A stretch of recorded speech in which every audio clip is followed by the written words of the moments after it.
How's it going? I'm all right. Thanks for having me on the show. I appreciate it. Hey, thank you. I do appreciate your time. I appreciate the time of all my guests. I'm uh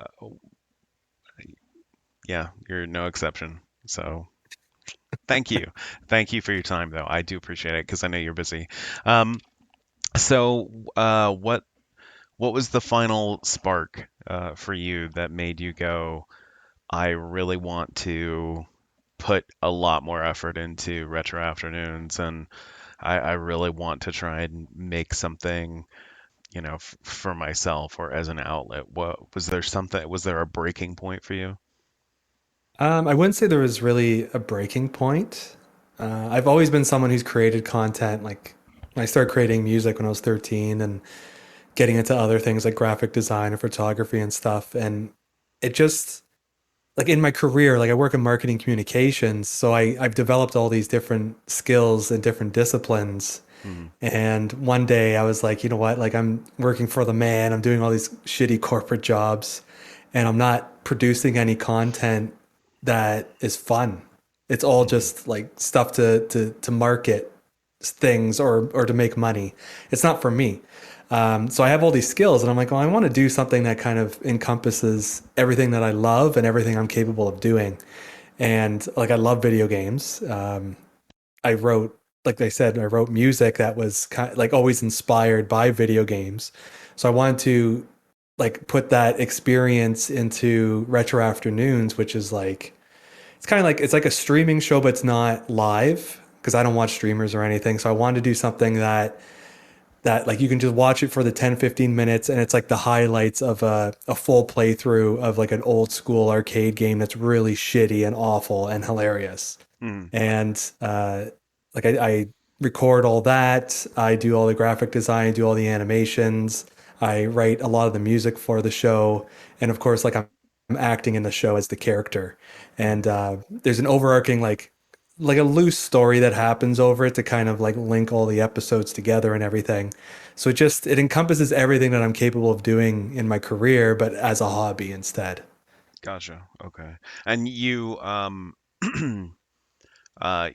mentioned the story, and I know that you've also mentioned to me, just as an aside, that there are hidden plot elements like throughout the whole series. Is that right? Yeah, so I'm a big details guy. I always look in the background in movies and like just seek out like things that nobody else is looking at. So even though my show is kind of like it's kind of amateur, like it's way better than what most people would be able to produce like right out of the gate. But I still look at it as something like amateur because I'm just like a modest person that way, I guess. But Right. like there's like if people are really looking and paying attention, which they might one day, like I know they don't now because I don't have like a huge following yet. But like I put little things like in the background or things like flash up on the screen real quickly or like just like a lot of like weird like throwbacks to things that I remember as a kid. So Hmm. a lot of the show is based on like things that I grew up with or I loved. And some people will recognize like certain commercials that I throw in there real quick as like a 5 second blip to kind of be a payoff to a joke that I might have said in the show, like through Hmm. editing or whatever. So the show to me is kind of it's like it's very eclectic. It's kind of like a dream-like show where like just things happen. It's kind of weird. Like I edit it weird to like kind of throw people off Hmm. a little bit, but to have this like overarching thing where like I'm in this universe where I'm forced to play these really shit awful games and I'm given an objective that I can't really attain. So it's usually like beat this game in X amount of quarters, and it's impossible to beat it because these games are just so hard sometimes. And I'm being punished for it. And I don't know. It's just like a weird Hmm. collection of like everything about me, and it's kind of like a memoir in a way. Like I don't like do journals or diaries or anything like that. So to me, this is kind of like if I look back on it one day, I'll be like, oh yeah, I used to be into this and used to be in that. And there's like a little clip in one of the episodes that kind of is a throwback to that. So it's like it's just little pieces of me, Okay. basically. So it's like a sort of an ode or a tribute to your childhood, maybe a little bit. Yeah. I mean, honestly, when I think about the show, um, like the kind of two things that I want to mash together in my mind to explain it is somewhere between like I'm thinking like the production quality of like Land of the Lost, like the original TV show, like you know what I mean, like sort of small, modest budget, like very mixed with like a modern sort of an idea, right? Like you're creating this world and everything from scratch with the resources that you have, and the resource that you're using is yourself. And you're relying on yourself for so much of it. And I don't mean that comparison with Land of the Lost to say amateurish. Like that's not what I'm saying at all. No, Just that I know what it's you mean. okay. Just that you are everything is very self-made, I guess, is kind of what I'm Yeah. like. The budget is yourself, right? Your own labor, like whatever, and you can't. Who can put a price on doing something you love, right? Like so, it's uh, it's fun to watch, and it's enjoyable for that reason, just because it comes across in the show. I think that um, you've put your heart and soul into it because you're giving 110%. And I say that not just as somebody who knows you, but even as a objective viewer, which I'm not capable of being, but I've shown retro afternoons to other people, and the same thing comes across to them. So, um, Thank you. I agree with you that the budget would be me mm, and a little bit of money. I'm not trying to sink too much money into this. I always like things that are like low budget, and mm, it's like, what can you do with nothing? And that's what I'm kind of doing with the show, where it's like, okay, well, I need a dark area. Okay, I'm going to shoot something in my garage. Like right, how can I practically do this for no money or as cheap as possible and still make it sure, look pretty good? hmm Like I'm not a filmmaker, but I've always liked that what my grandfather would call wartime ingenuity, where it was where it was like you just had whatever and you like MacGyver things together to survive. right, And I kind of do that with the show, where like I want to tell the story, and I got to practically figure out a way to shoot certain things because I'm not behind the camera, I'm in front of it, right? So I have to set up the camera a mm, certain way to get a certain shot, and I have to do a certain thing in the shot. It's just a very difficult thing. So I have to think out all these logistical things to like get what I want to get out of it. mm, And I have fun doing that sort of stuff, but it's also like super time consuming, and it gets difficult when you only have one pair of hands. sure, But it's fun, and you can tell like a lot of work goes into the show, and I just have a lot of fun with it. But I learn a lot, and that's why I mainly like to do it, because it's like when I go for my next job or when I jump to a new company or whatever, I have these all these new skills that I wouldn't have learned through them because they just have me doing like mundane bullshit. But then right, now I can do like all these extra things that right, looks even better. Even though I sure, wouldn't show them this, I'd be embarrassed to show them this stuff. right. I don't think you should. I mean, No, it's. I wouldn't. Have you ever considered just, I don't know, expand into doing like I don't know, like music videos or something for somebody? Like have them Um, send footage over to you, like, and you put it together and. yeah, editing and stuff would be no problem. Hmm. I have offered to do stuff for free for kind of like friends of friends that were doing certain music things or whatever. And I said, you know what, like I can shoot a video for you if you want. And they never take me up on the offer. Right. I have no idea why. They must have somebody else in mind, but like I'm totally capable of doing something like that. And it'd be Okay. awesome to do something like that, like something like you would storyboard Hmm. something cool for the video, right? And I've Right. never had that opportunity to do something like that, but I'd love to do something like that. Okay. All right. Well, that's part of the reason I mention it is that I know that you are always sort of looking for opportunities, like you mentioned, like you said, to broaden your horizons, expand your sort of experience. The other thing I did want to ask you about though is that like so we're making trance music for a little while there as SynthR, and I do quite like the album. It's trance isn't usually something that I kind of dip my toes into. Nothing against it. I kind of start to get a little bored. I do quite like the album, and it just seems like something that's been kind of put on the back burner for you. What would you say is the reason for that? Do you just feel like it wasn't giving you what you want, or was it more of a like, okay, this is done, or I'm satisfied that I've taken this to, the its conclusion. This is as far as I feel I can take it, or what went into kind of benching it, I guess. Well, there's a lot of factors that go into it. Sure. Like it was always a hobby. I never wanted to like pursue it as like a professional thing. Um, I think the main problem for me was, and it's kind of like the same thing with retro afternoons, where you don't get the engagement you think you're going to get. Hmm. I do get like emails and a lot of comments and stuff like that from fans of my music, and they just love like certain songs, like anybody does with any band, right? And they'll Sure. tell me what it means to them, or like where they listened to it, or something that they did while listening to it that meant a lot to them. And that stuff's really special to me. I love that. And that's why I like creating content. I like when people take something and change the meaning of it so it works for them in their life. And then Hmm. being told about it's even like more special. Like I've always been available to people to like send me your feedback. Like I want to hear what this means to you or what you liked about it. It's really special to me. Right. And like the money aspect is like not even secondary. It's like fifth or whatever you want to say. Like I don't care about the money part. It's I just Hmm. want to create the art. I want people to consume it. I want people to enjoy it, interpret it as they will, or use it for what they want, and then just let me know like what you guys were doing with it.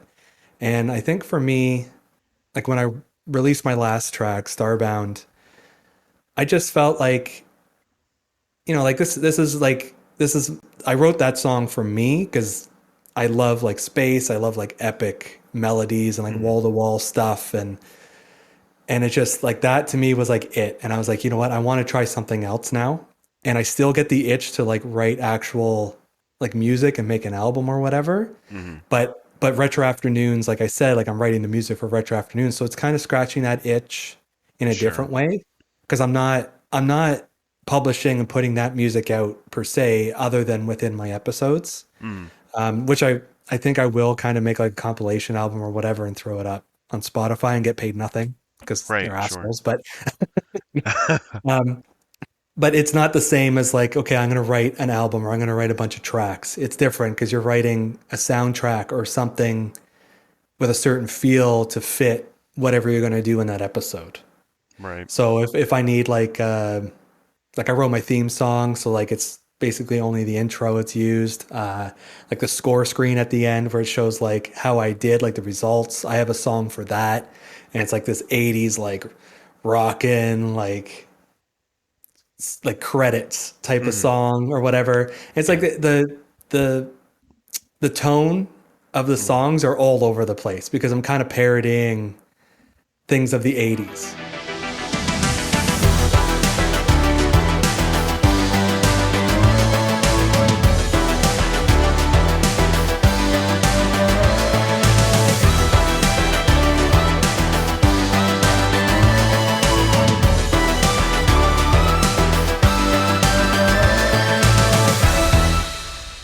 Right. So there's no like theme. Usually when you put out an album, there's a theme, right? It's like you are Sure. doing trance album, you're doing an industrial album, whatever.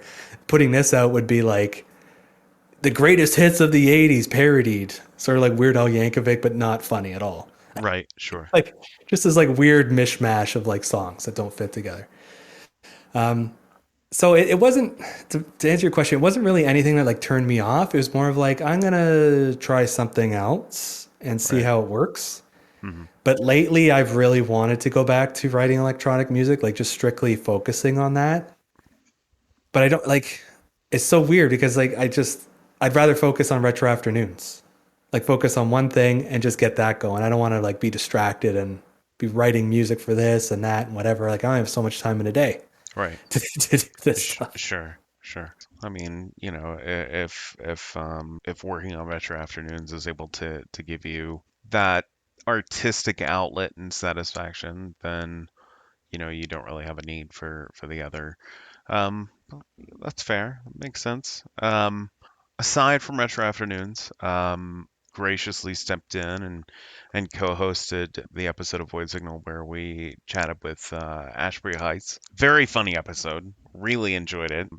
They seem to as well. That was such a blast. But what is it that you love about Ashbury Heights, just in relation to your own sort of, because when you were talking about your own music and your own drive, like what is it that kind of drew you to Ashbury Heights for that reason? And are there other synth poppy kind of acts that have really like caught your attention lately? I think the biggest thing for me with Ashbury Heights is like they're strange and they admit it. You know what I mean? Like it's in their Right. song titles, it's in the music, it's in the chord progression, it's in everything. And just like everything I've ever produced, it's different, it's weird, it's strange, it's not commercial. Hmm. And I'm not somebody that wants to produce like a commercial hit or something that sounds like something else. I want to create something unique and different. Hmm. And I've always strived to do that. And Ashbury Heights does that. Like, yes, their music has that synth pop sound that's familiar with that genre, Hmm. but the like Anders' vocals and like their lyrics and the stuff they talk about, Hmm. the like I said, the chord progression is a bit different. The sounds that they pick, like that's probably one of the biggest things for me is like the sounds that are used in a song. Like Hmm. since I predominantly listen to trance, like I can listen to a song for like 3 seconds and be like, nope. Like I know right away like where this is going, and I don't like certain sounds that they use because it's like Sure. preset number two on the synth, and it's like I don't want to hear this. Like it sounds like everything else. Fuck off. So I curate everything that I consume to the Hmm. point where it's like I'm very picky, and Sure. I'm sure a lot of people would agree with that, but I don't. I'm not somebody who's like, here's like the top 40 that's out right now, and then I'm gonna love that. No, I absolutely do not listen to any of that shit. I can't handle it. I just don't Hmm. want to hear it because it's too commercial. And like somebody like or a band like Ashbury Heights, just they're just so strange and odd that Hmm. it's refreshing and it's different and unique. And that's Right. something that I've always loved. So like going back to bands that other bands that like I really love that aren't really synth pop, but they say like I'm a big fan of the Prodigy. Like Oh yeah, yeah, you for can't sure. really replicate their sound. You know, like that is Liam Howlett, like that's him. And like they're very unique, a lot of energy, very hard hitting, punky. For And sure. it's just like if you can't replicate a band's sound, like you got something as a Right. band. Like Gotcha. you're so unique that nobody can do this. And those are bands that really catch my ear. Like Orbital, I've always been a big fan of, except for their last album, which was horrible. but like they have a very unique sound. And if you hear You're burning it, bridges for me, Matthew. Now we're never gonna have yeah, Orbital on the show. that's a shame. It's okay. They're in the twilight years of their career. They're not coming out. All right. they've they've hung up their headphones a couple times and just came back out of retirement every Okay. time. So All right. um but it's like the uniqueness of if you heard a remix or if they threw on or if like in the background there was one of their new songs that you didn't Hmm. know was coming out, you would be like, is this Ashbury Heights? Is this Prodigy? Is this whatever? Like you can just tell by how the song is arranged and produced and the sounds that they use and the feeling and the energy that that is that person. That is Sure. them. And those are usually my favorite bands or bands that like I latch on to, just the Sh- uniqueness and the strangeness and just the willingness to like create art and putting yourself into the music or whatever it is you're doing because it's you, it's uniquely you, it's your thumbprint. Right. And I have huge respect for bands that are capable of doing that instead of just following a template or using a certain sound bank that's popular or whatever. Right. Okay. That's a good answer. I like that. Yeah, I do quite love Ashbury Heights for many of the same reasons. And I mean, I agree with you. Like I also really like bands that have a unique sound. Like it's really important. And I mean, that's probably what led me to industrial music to begin with, right? Was, you know, here's something different. Here's something that breaks the rules. or doesn't have rules. It hit me at a point in my life when that was like exactly what I was looking for. It's almost like evolution, right? Like you look at like the source, right, which was going to be something like, craft work can be credited with like creating, inspiring a ton of stuff, right?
Music better overall, right? Because we end up with artists like Ashbury Heights or Health or um, Youth Code or whatever.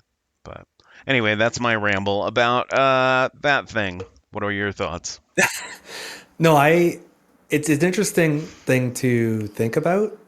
I have thought about it, how like all these experiences and loves and things that mean so much to you kind of go into a melting pot, Mm, and every person will interpret it and produce something different from that. It's it's hard to quantify it or to even break it down to like, oh well, when I wrote this song, this is kind of like this band, or this I kind of got this idea from this song, from this album or whatever. It's kind of hard to break that out. And it's fascinating how everybody's experiences creates such different content, whatever it might be. It's mm, like you said, like if you were to take like a Kraftwerk song and have me remix it, or have Trent Reznor remix it, or have um, like Ray's Fulber from Frontline Assembly, Conjure One, Delirium, whatever, hmm do it, like it would all just be completely different. Is Like that how you completely, pronounce his name? I think that's how I've always said it. It's Rays, right? Or Rise? I thought Rays. it was Reese. I thought it was Is it pronounced Reese? Reese. Yeah. Okay, because I'm basing it off of there's this actor, Australian actor. His name's Ray's Darby, I think it is. And I Oh, think that's how he spells it too. Oh, see, I don't I know. I've apologize. I never. apologize. No, no, no, no. I'm not correcting you. Like I just am. I don't know either. Um, and I feel like I probably should, but I think I've heard. I think I heard Mark Heel say Reese. So Oh, I could look it up quick. Here, let's see. I'm. I just to warn you. Nothing on Yeah, I this guess episode. there's Nothing also on. Rice. Somebody says Rice. There's Reese, Reese, Reese, and Rice. I mean, he'll probably answer any of them, right? What's offensive? Hey, Wouldn't it be Reese's. like get my goddamn name right? Um, just to warn you though, I'm not editing any of this, so this all goes in. So Great. that's gonna be cool. I mean, he's not gonna listen to it, right? Like that's the reality. Like he's not gonna hear it, Well, so somebody it's might be a fine. huge fan and be like, "Fuck, can't even get his name right. I'm out." They just I lost the mean, viewer.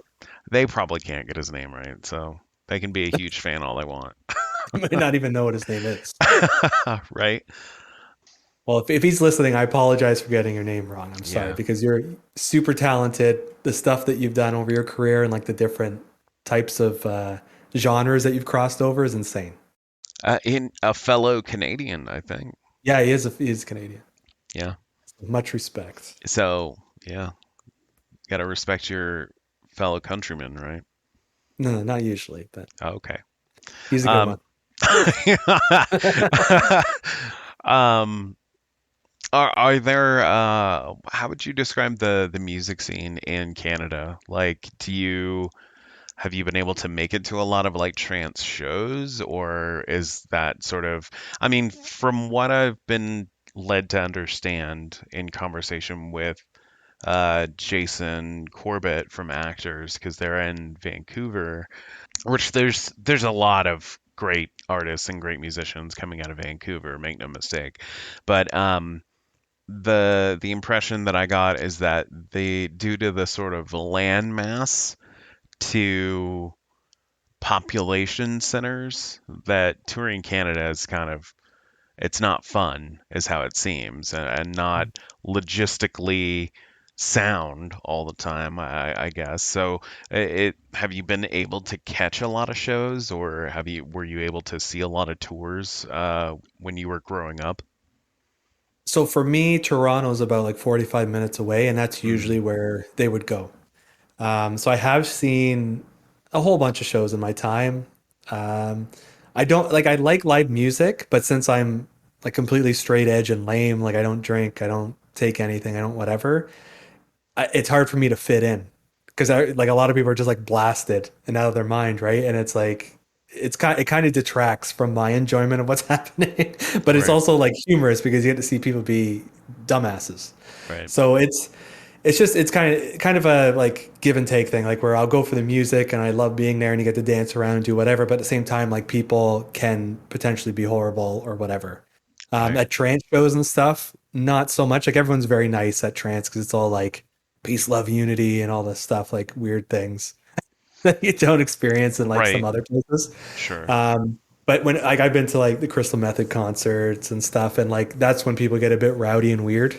Yeah. It's almost like, what are you here for? Like you're an embarrassment. Like fucking leave. You know, like are you here for the music or to be a fucking goof?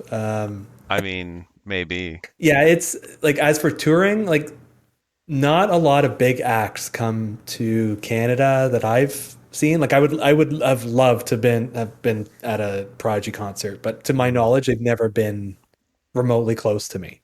Right, Or like a lot of those UK acts, like for like even old school like electronic bands and stuff, where like the scene was huge over there. It's not huge here. right. It was more so like there was a DJ and he'd play stuff, Sure. and not so much like the actual act coming here. Right. And if they did come, it wasn't in like a massive venue. It wasn't like a huge stadium or anything. It was just maybe like 1,000 people or like 2,000 people in like a sweaty hot room Yeah. I mean, gyrating around. no, absolutely. I mean, that's pretty common because V&V Nation has headlined a couple of festivals in Europe. Um, and big, huge stadiums, like tons and tons of people. I saw them in Reno, in a room with about maybe 40 people or so. Like not a huge crowd by any Mhm. means. There were a bunch of like UNR frat dudes who somehow found their way there, um, who were just like who were pretty blasted drunk, but man, like they were dancing and having a good time and like enjoying themselves, and it was a fantastic show, make no mistake. But it was like it's interesting to watch these like artists that are so well known abroad come here and play for their fans. I mean, even though it's a smaller number, I guess. But I guess for them it's a chance to to see the world. But It's kind of an interesting case study in like localization of something like music. Like, why is it more popular in one area and not the other? Especially today. Like mhm, back in the day, I probably would not have heard anything that I'm into if it wasn't for like this one time I had the radio on at one at night, one in the right, morning. sure, And I heard this one song and it kind of just led me down this rabbit hole and I wanted more. And if I didn't have the internet, I wouldn't have been able to like fall down that rabbit hole right, because it just didn't exist. You right, didn't know about it. And then even when I would go to like record and CD stores and stuff, the electronic section was kind of small. And it did start to blow up around the time of like 1996, 97, where like Prodigy, Crystal Method, Orbital, Chemical Brothers, all those people started like.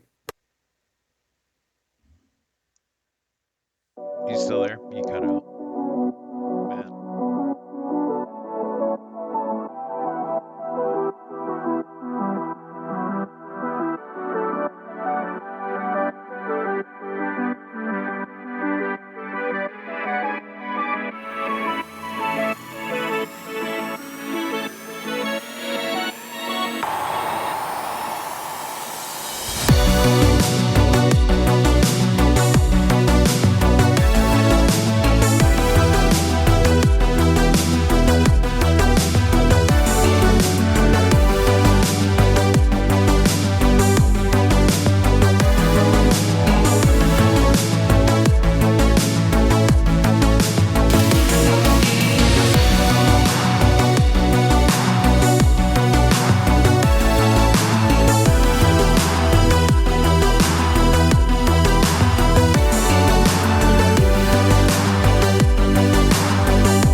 I don't remember where we were, but that's okay.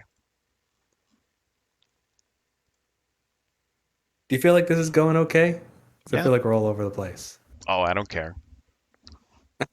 I mean, like I said, I'm not gonna edit too heavily because I don't know, like it's authentic, you know, like it's a conversation.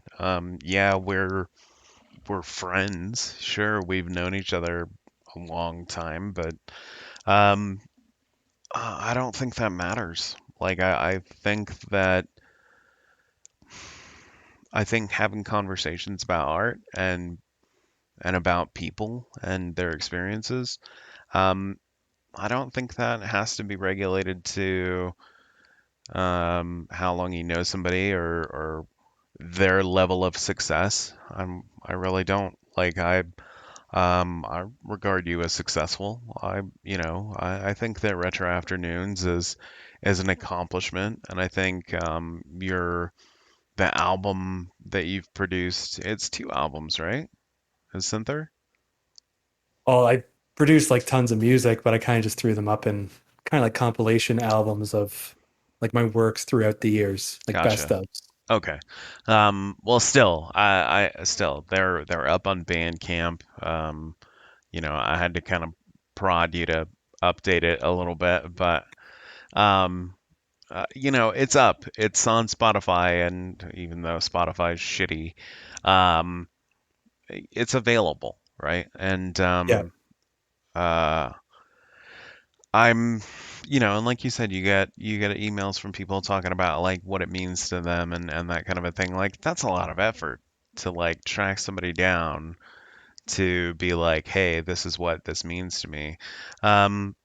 So I regard you as successful, and I think that having good conversations is important. It transcends, you know, um, all those boundaries of whether or not you and somebody are best friends or complete strangers.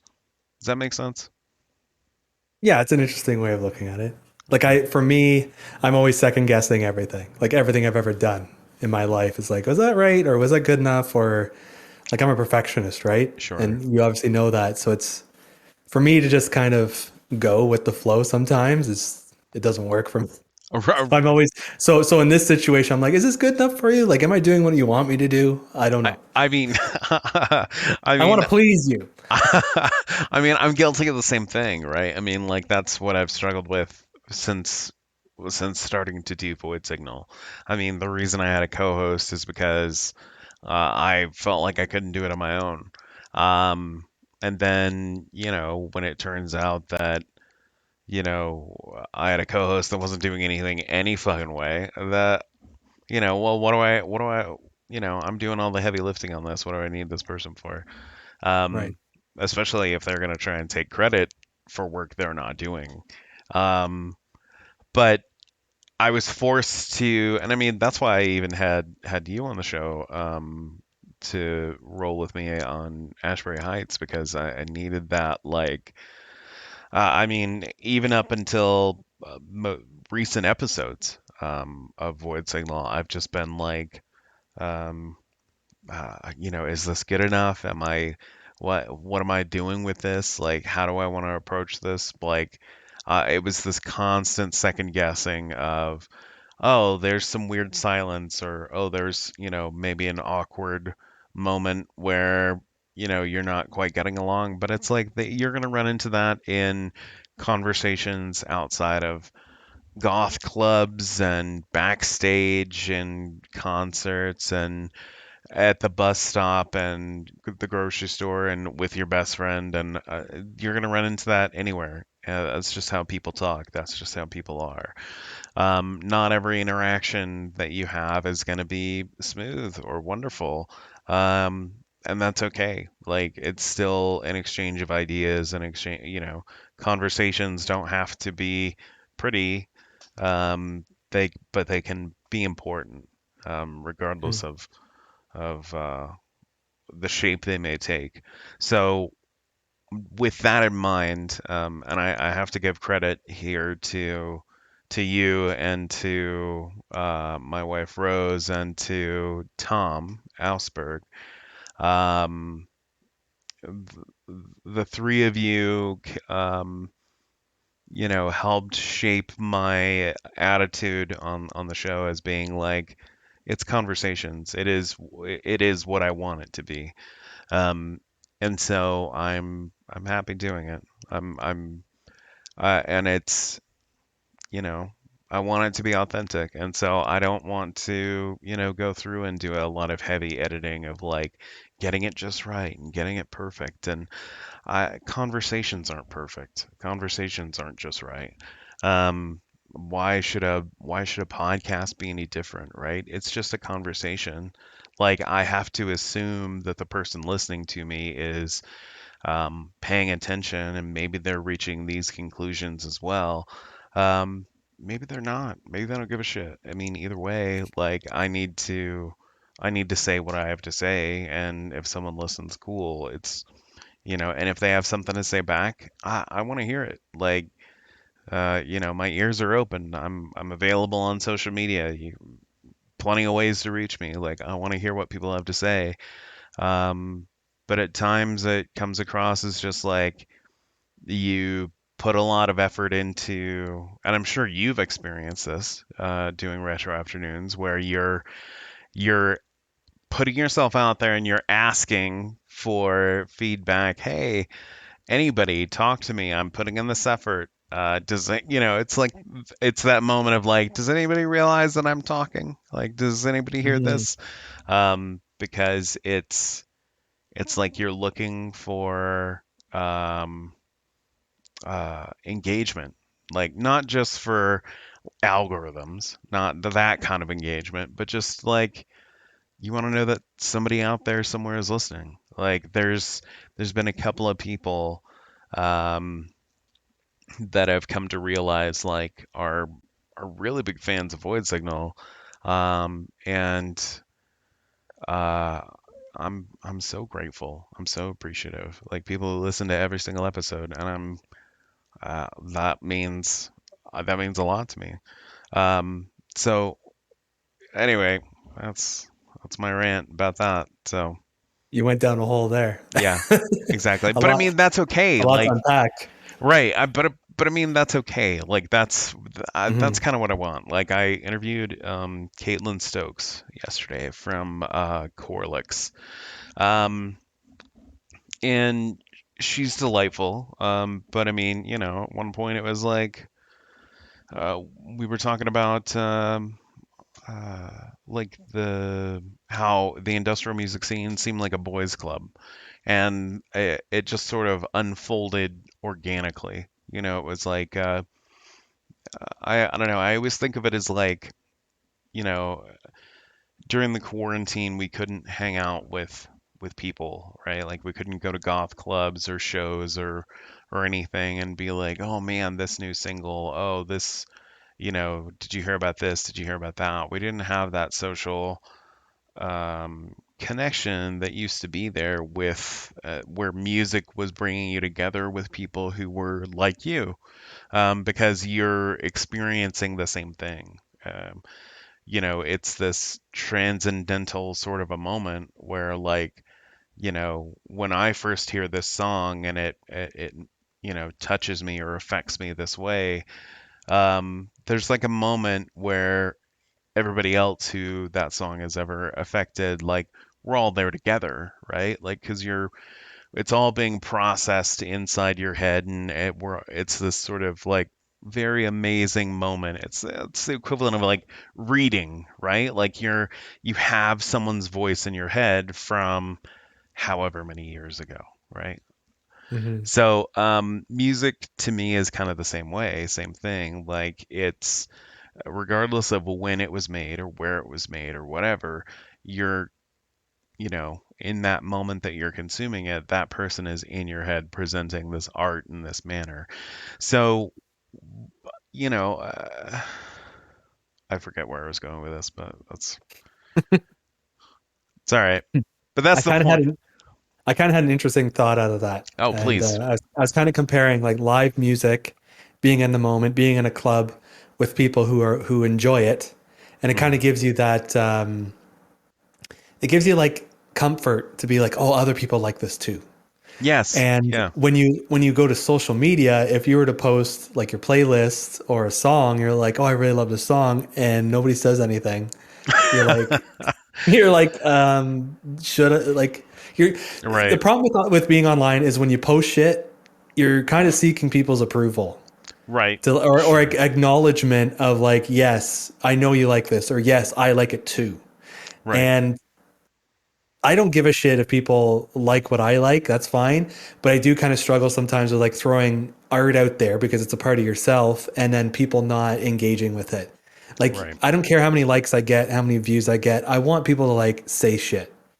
And going back to like live music, it's like you're there in the moment with people and you don't have to say anything because you know everyone in this room approves of whatever music you're hearing or Right. whatever's going on, right? Sure. So it's just it's a weird like dichotomy between like real life and online and Mhm. how online doesn't really imitate what real life is like in terms of like conversations or acceptance Right. or like what people enjoy. It's so bizarre.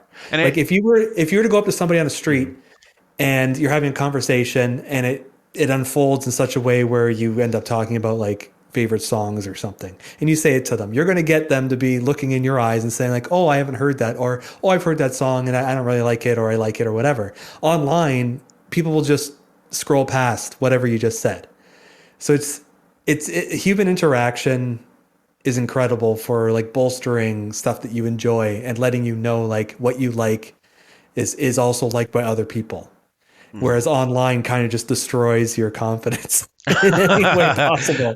That's just how I see it. Like I just thought of that as you're speaking, how it's like a weird, like it's just a bizarre balance No, of it. absolutely it is, and it kind of speaks back to the original point that I was kind of headed towards, or trying to make my way towards, which was just that like those in the absence of those social interactions where you get to be in a room with people who approve or are of a similar mindset, your peers, right? If we want to use that word, um, in the absence of being able to do that, like that's what I'm hoping the podcast is. I want it to be a chance for people to feel like they got to sit backstage with whatever person, whatever artists that, and this is the conversation that they got to listen in on or participate in. Um, because not everybody gets to do that. Not everybody has had the pleasure of that I've gotten to experience in my career doing music journalism of like this is what it's like to sit in a room with somebody whose music has been the soundtrack for your most vulnerable moments, the times when you needed it the most. It was there.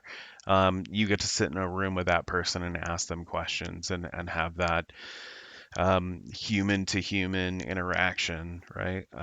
So it's a chance to let everybody experience that by being informal, by just being a conversation and being genuine. Like, this is who I am. If you don't like it, you don't have to listen to it. Like, so yeah, that kind of is where I'm hoping to go with it, is to emulate the conversations that maybe maybe we don't all get to participate in. Well, I I completely support that. Like when we had our Okay, great. conversations, and I was, yeah, yeah, my approval.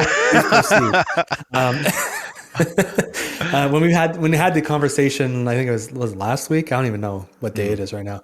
But you were kind of feeling down about the podcast, and I said mhm, like, just take a different approach, different angle to it. Like, don't ask the typical bullshit Rolling Stone questions of like, what were you right. thinking when you wrote this album? Where were you in your mindset? Like, fuck off with that shit. Just I like where you're going with it, with like humanizing the art, like pulling. the curtain back a bit and being like, okay, who is this person? Oh, he's a normal person, or she's a normal person, just like us. And like I don't know, like sometimes you think you know a person Hmm. through their art, and I think that's an impossible task. Like, to be honest, because I don't believe like if someone is doing like producing dark music and all they talk about is like horrible things like dying and all this stuff. Like I don't fully believe that that person's life is complete misery. Like it could be, No, I but I in don't believe but that it's like for a it's moment. yeah, exactly. It's just it's emotions and feelings coming out into an art form. Right. But I think a lot of people listen to that music and probably like, man, whoever wrote this is fucked up. And it's Right. like, well, everyone's fucked up to some Sure. degree in some aspects for whatever reason, Right. but it's what it's all about to be human. Right. Like you have different experiences, good and bad. You work through shit, like, and it just why not use those powerful emotions to produce something unique to your life experience? Right. And like I think approaching your podcast in that way where it's like, well, let's just talk about things that people might not know about you, or like let's peel some layers back here and like Hmm. really learn about you as a person and not Right. just you as this artist that's on the cover of your latest album. Right. Yeah. And I mean, I agree with you wholeheartedly. And I don't think you can know somebody through their music, not intimately. Um, I think that's naive. But because I mean, the art is the exorcism of an emotion or a feeling I or a never heard thought. that. Yeah, that Um, sounds cool. I like that. I mean, it's TM Brian McLelland 2021.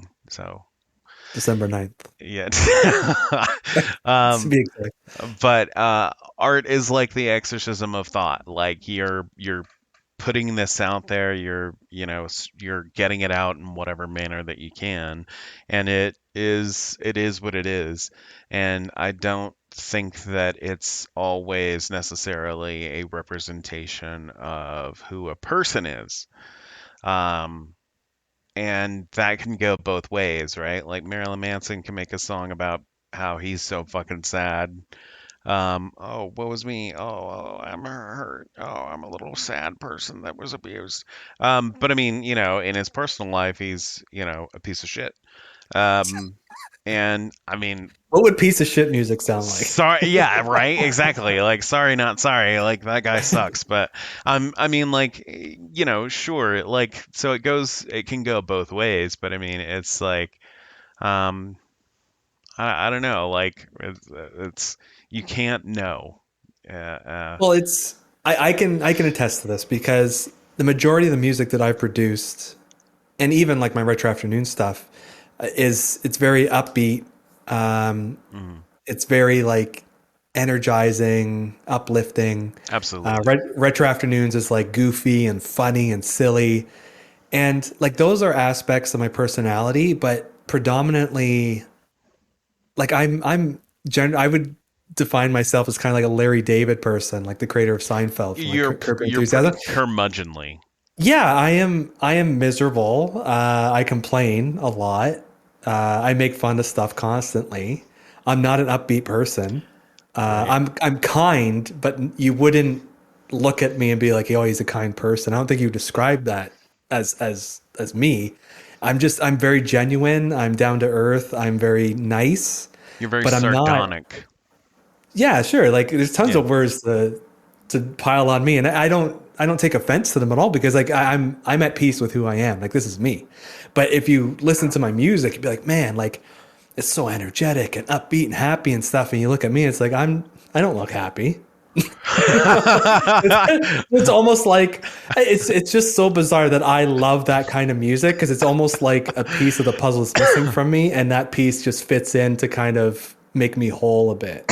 It's so bizarre. I love dark music too. I love the dark and moody and brooding stuff too. But it's just so I don't know. It's just it's a weird way to look at it, and it just kind of fits in with what we're talking about. Where it's like if you're into like one thing, that Mhm. can't just define who you are. Right. You like so many other things that would surprise people, of course, but like, yeah, I agree with you with what you're saying. Like, I'm just still giggling about the I don't look happy. I well, look it's true. I look like a man that eats ham straight from the faucet. Like just the mouthful at a time. Like yeah. Well, I don't know. Like, I've even tried to think of like, why am I the way I am? And it's like, well, I come from a long lineage of depressed and miserable people. Um, Mm, I think I'm doing it a lot better and assimilating myself into society a lot better than my parents did. But I'm not going to be disillusioned that I am not a sort of miserable, angry person half the time. okay. That's I'm fun to be around. People right. don't complain. They're not like, oh, you're like dragging me down. It's almost like, okay, so somebody at work one time in the past told me that I was the yang to everyone's yin, where it was like a room full of 30 people were all like positive people, and I was dark enough to be that one person to consume the whole opposite side to keep the balance. And I was like, Wow. wow, that's flattering and an awful thing to say to me at the same time. Like Right. one person is like a black hole. Right. No, It's like I'm not that bad. no, Like I make jokes and stuff. I'm super sarcastic. So when like I everyone just chill the fuck out. yeah, no, when I was going to creative writing classes, like there was one that I developed this oh, they're calling you Mr. Negative. And I'm like, fucking why? Like because like okay, so it was like the way it went was we read everybody's story and then we come in and we talk about it, right? And there's like a little session. There's like X amount of minutes set aside for criticism and there's X amount of minutes set aside for praise. And I I said praise. I complimented people, like I was kind, I was charitable, like I understood. I wasn't all, just fucking piss and vinegar. I was like sweet. I was like, this you did this well, or I liked this, or I liked that aspect. Like that's who I am. I'm kind, right? And so I was being very kind. But I also was not ashamed or afraid to be like, this is the part that needs to be improved. And I was aghast when I found out that I was being called Mr. Negative. It's like, dude, like I put a ton of work into reading this thoroughly and picking out things that I didn't hear a single other motherfucker in this room point out as being bad or problematic. Like it's I don't I'm not out to tear people down like Yeah. or say that what they've made is not good. I these are just my thoughts of how it could be better. And I might be wrong. Like but this just, in that kind of a setting like I don't know. I don't like that. I don't like being cast as a negative person just as I'm sure you don't. It's not, I wouldn't blame you specifically. I wouldn't say Right. like it's your fault or problem. That's the problem of everybody else. And I know Right. that sounds like an egotistical thing to say, like a narcissistic thing, but it's to me, like when you show people anything you've created, you're vulnerable, right? Because you're showing them Sure. like a part of yourself, like I've said before. And being able to take criticism is super difficult, especially if you're like newer to it, or if you haven't like done it enough to really build up that thick skin. Right. And like I've been in those situations too where people tell me like, "Oh, so it sounds like you didn't enjoy it." It's like, "No, it has nothing to do with that. You fucking gave me something to look at. And did you think I was going to be like flying colors, A plus, A plus, A plus? Like, no, that's it. Nothing is perfect. But you're asking me to look at it through my eyes and give you some sort of constructive feedback. And I'm giving you that and you can't handle it. So that's not my problem anymore. Right. And if you want to call me like Mr. Negative or whatever, that's fine. Because guess what? When I do my own work, I vet it through the same process. And guess what? My work's usually better than yours, right? Oh. So Wow. it's like I've never said that to someone, but that's how I feel. Like I That's want pretty people to look, spicy. I think you should isn't say it? that to Yeah. somebody. Yeah. I've never went that far. Like I'm not that much of a dick, but like if I give something to somebody, I want their honest opinion. I don't want the mother response of like my son is the best looking here. You know what I mean? Like you're my mom, you're gonna say that. Just fucking tell me like if you liked it, what you didn't like, tell me because I want to know and I'll take that into consideration because maybe I wasn't thinking that way or I didn't have that perspective or something, you know, like as a writer, you only know what you know. So you're writing things based on your knowledge base and your experience and stuff. So if somebody can illuminate a different aspect of it for you, then Right. absolutely do it. And then I can rewrite it. But I can take that criticism. I can take that. And that's fine. But for people to be like, oh, like, man, you're negative, whatever, it ostracizes you. It basically makes you not want to take part in this now, and they're kicking you out. So it's like Right. this unfair thing of like, we don't even want to handle any negativity when Right. that is actually a part of life. No, Like and those, that those that's absolutely what drove me mad about some create some I had to do a lot of like workshopping kind of stuff and creative writing stuff and that kind of a thing. And it was like, man, I just get so tired of hearing people like just like ignore flaws, like glaring flaws Mhm. in things and just be just oh, we don't want to hear anything critical. We just want to like pat each other on the back and slow fuck each other about how fucking great, our whatever we've made is. And I, again, I'm not out to tear people down, but if you want something to improve, I'll tell you how that can happen. It's on you as to whether or not you can bear to hear what I have to say or not. And I think it's so juvenile and immature to be, to be opposed to constructive criticism because it's a way for somebody to mentally stomp their feet and plug their ears and be like, I don't want to hear what you have to say. Like, I'm right and you're wrong. Like, it's uh, I don't, yeah. I don't disagree at all. I don't disagree with that at all. Okay.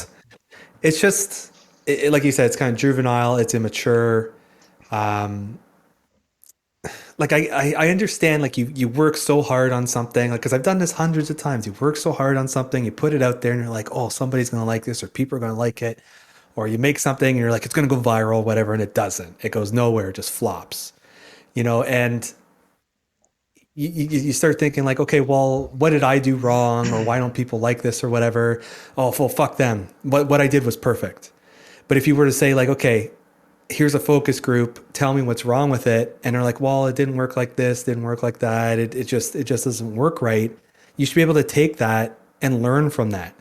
Because even though you spent Right. all this time and you put stuff together, like I said, it's only based on like your knowledge base. It might not be good enough for other people to consume, no matter what it is. Like if I didn't know how to play a fucking piano, I have no business playing the piano. But if I'm going to get on it and start pounding the keys or whatever, and like I have an audience and people are like leaving, and I'm going to get upset about that, well, they shouldn't.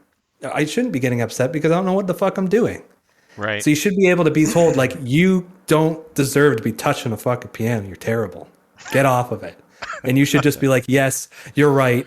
I have zero experience with this. I don't know what I'm doing right now. You should be able to take that and go away and go learn something from it.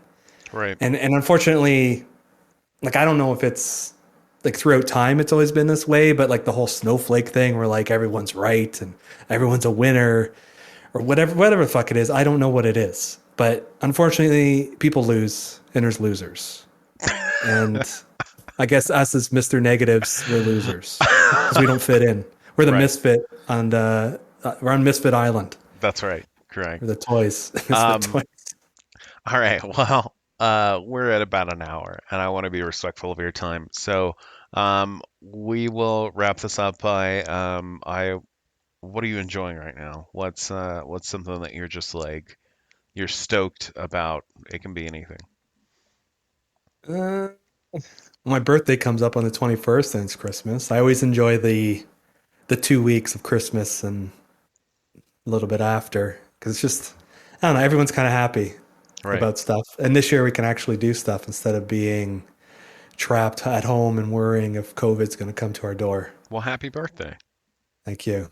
How old are you going to be? 38. Wow, that's how old I am. Oh, wow. Wow, Congratulations. You got there first. thanks. I'm going to be 39 in January. Oh, Yeah, well, happy early birthday to you as well. thanks. Thank you. Um, all right. Well, that's a good answer, I guess. My turn. I'll tell You you were what I'm. expecting. I mean, uh, I mean, it's an improvement, right? Because the last time I asked you It's with the ice cream. Ashbury Heights, it was fucking Costco fudge sickles or some shit, and I just was like, and like, part of the reason I was like I knew you loved Ashbury Heights, so I was like, oh, obviously Matt's gonna be super stoked, super excited to co-host the show and get to talk with him and everything. So that when I was like, what are you enjoying right now? Like, I wasn't expecting you to be like, oh, do you, hold on, do you have a Costco? And it's like, yeah, they have these fudgesicles and they're delicious. I could eat the whole box. And I'm like, what the fuck is, I just was incredulous that you were espousing the greatness of these fudgesicles.